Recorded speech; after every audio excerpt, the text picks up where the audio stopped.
Yeah, so vitiligo, when I first was diagnosed with vitiligo at the age of 18 months old as a baby, most people, we didn't know what vitiligo was at the time. Some pharmaceutical, pharmacists, health providers, physicians, dermatologists, they didn't have a clue what vitiligo was.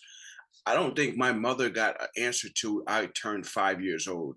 And she Mhm. actually took me to a specialist, a dermatologist, and he said, your son have a case of vitiligo, which is a loss of pigmentation.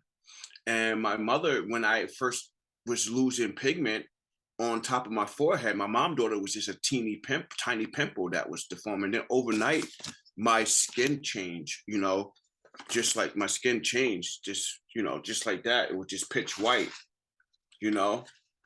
And when we found out it was vitiligo, we was educated on it, but there was not too much research at the time about vitiligo.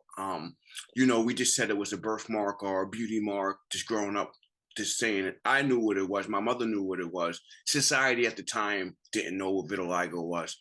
So growing up with it, it was just, I wouldn't even use the word challenge. That's kind of like an understatement. It was adversity, just head on, like, insecurities at its highest level, just dealing with society's rejections and how society will make you feel.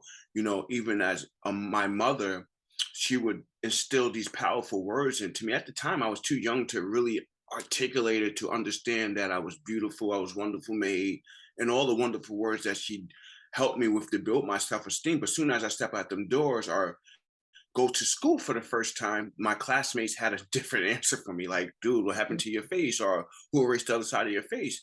And they would make fun of me. They would, say mean things, and kids didn't know at the time, or they didn't know better. And parents especially wasn't teaching their kids about similarities or someone's going to be different in your classroom.